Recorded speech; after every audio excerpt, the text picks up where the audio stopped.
तेजस्वी यादव ने सीधे नरेंद्र मोदी पर हमला बोलते हुए कहा है, सुने हैं प्रधानमंत्री जी 75,000 लोगों को नियुक्ति पत्र बांट रहे हैं।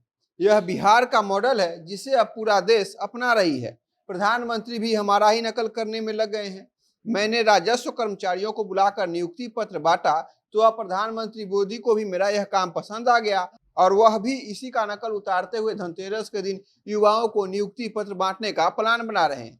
बीजेपी के नेता लोग खूब प्रचार प्रसार कर रहे हैं। बीजेपी वाले चाहे इस बात को माने या न माने, लेकिन प्रधानमंत्री मोदी को बिहार में जो सरकार चल रही है उसके काम करने का अंदाज पसंद आ रहा है और वह अब देश में भी ऐसा ही काम कर रहे हैं। तेजस्वी यादव आज मोदी के मंत्री के सामने ही उन पर खूब गरजे, खूब खड़ी खोटी सुनाया। तेजस्वी यादव का पूरा बयान क्या था, देश में बढ़ रही बेरोजगारी को लेकर उन्होंने क्या कहा और आज उनके घर के सामने जो पुलिस मित्र धरना देने के लिए बैठे हैं उससे उनके द्वारा किए गए वादे पर कैसे सवाल उठ रहे हैं, सब आपको बताएंगे। नमस्कार, मेरा नाम परितोष शाही है और आप जनता जंक्शन देख रहे हैं। सुने हैं कि प्रधानमंत्री जी धनतेरस के अवसर पर 75,000 युवाओं को नियुक्ति पत्र देंगे। बीजेपी वाले इस बात का खूब प्रचार प्रसार कर रहे हैं, इसे एक बड़ा इवेंट बनाने में लगे हुए हैं। बता तो ऐसे रहे हैं कि जैसे आज से पहले नियुक्ति पत्र किसी सरकार ने बांटा ही नहीं।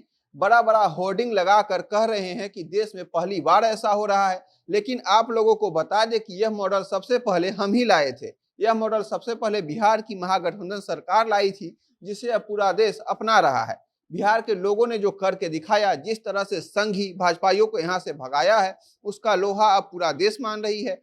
चोरी चोरी भाजपा वाले भी हम जो काम कर चुके हैं उसे करने में लगी हुई है। आपको याद ही होगा कि 20 सितंबर 2022 को नीतीश कुमार के नेतृत्व में महागठबंधन सरकार ने राजस्व और भूमि सुधार विभाग के 4,000 से अधिक नव नियुक्त कर्मचारियों को नियुक्ति पत्र बांटा था। लेकिन हमने इसे लेकर कोई बड़ा इवेंट नहीं बनाया, सीधे सीधे उन्हें बुलाया और नियुक्ति पत्र बांट दी। लेकिन भाजपा वाले केवल इवेंट और मार्केटिंग से सरकार चलाते हैं। कोई भी छोटे से छोटे काम को यह लोग इतना बड़ा करके दिखाते हैं कि ऐसा लगता है यह पहली बार हो रहा है। अब देखिए, मोदी जी धनतेरस के दिन 75,000 युवाओं को नियुक्ति पत्र बांटेंगे, जिसके लिए उनके सभी केंद्रीय मंत्री अलग अलग राज्यों में जाकर बड़ा बड़ा स्टेज लगाकर लोगों को बुलाएंगे, जिसमें हमारे राज्य के मंत्री भी गिरिराज सिंह भी शामिल होने वाले हैं। सोचिए, लगभग 20 केंद्रीय मंत्री अलग अलग राज्यों में जब इसके लिए कार्यक्रम का आयोजन करवाएंगे तब इसमें कितना खर्च आएगा। इन्हें बस जनता के पैसे को उड़ाना आता है, झूठ बोलकर लोगों को बरगलाना आता है, बाकी कोई काम इन्हें नहीं आता है। वादा किया था हर साल 2 करोड़ युवाओं को रोजगार देंगे। इस हिसाब से 8 साल में इनको 16 करोड़ लोगों को रोजगार देना चाहिए था, लेकिन 75,000 नियुक्ति पत्र बांटने पर ही बड़ा बड़ा फेंक रहे हैं। सब सरकारी संस्थाओं को बेच रहे हैं, सिर्फ अपने उद्योगपति दोस्तों के धन को बढ़ाने में लगे हुए हैं। किसान और युवा त्रस्त हैं, इस बात से इन्हें कोई फर्क नहीं पड़ता। हिंदू मुस्लिम करके देश का माहौल खराब करने में लगे हुए हैं। लेकिन अब इनके छलावे में देश नहीं आएगा। बिहार से इनके पतन की शुरुआत हो चुकी है। धीरे धीरे पूरे देश का विपक्ष एक बिहार की तरह एकजुट होगा और 2024 में हम इन्हें सत्ता में आने से पक्का रोक लेंगे। आगे अपने द्वारा किए गए वादे पर उन्होंने कहा कि आने वाले कुछ दिनों में बिहार के कई विभागों की तरफ से वैकेंसी निकाली जाएगी। स्वास्थ्य विभाग में ही हम 1.5 लाख नौकरी देने जा रहे हैं। इसके अलावा गृह विभाग में भी लाखों नौकरी की प्रक्रिया चल रही है। हम लोगों ने जो कमिटमेंट किया था उसका पालन कर रहे हैं। जनता भी यह जान रही है कि कौन असली है, कौन नकली, कौन ईमानदार है, कौन बेईमान। हम लोग दिल से जो वादा किए थे उसे निभाने में लगे हुए हैं। तेजस्वी यादव यह सब बयान उस समय दे रहे थे जब नीतीश कुमार के साथ वह डिजिटल हेल्थ योजना का शुभारंभ कर रहे थे। इस कार्यक्रम में 9,000 से अधिक स्वास्थ्य कर्मियों को नियुक्ति पत्र भी बांटा गया।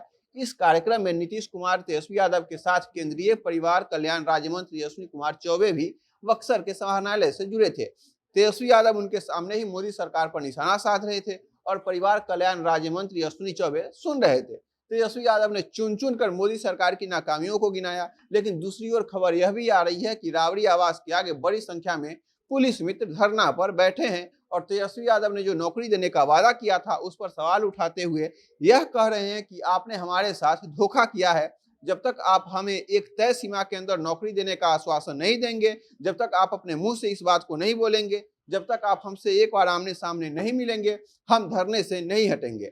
आपको बता दें कि 2012 में जब मुख्यमंत्री जीतन मांझी थे, उस समय सुदूर देहाती क्षेत्रों में हर गांव पर पुलिस मित्र को बहाल किया गया था। इनकी जिम्मेदारी गांव में हो रहे अपराध की सूचना सीधे थाना प्रभारी को देने की थी। हालांकि हर पंचायत पर चौकीदार भी तैनात किया गया है, लेकिन चौकीदार के अलावा भी मांझी सरकार ने पुलिस मित्र रखने का प्लान बनाया था। उस वक्त उन्हें वर्दी, आईडी कार्ड और टोपी भी दी गई थी। भत्ता और मानदेय अभी तक तय नहीं हुआ है। इसे लेकर पुलिस मित्र लगातार मांग करते रहते हैं और आज इसी क्रम में पुलिस मित्र राबड़ी आवास के बाहर सैकड़ों की संख्या में धरना दे रहे हैं। लेकिन अब देखने वाली बात यह होगी कि तेजस्वी यादव जब अपने आवास पर लौटेंगे तब धरना दे रहे पुलिस मित्रों से मिलते हैं या नहीं, इन्हें इनका हक दिला पाते हैं या नहीं।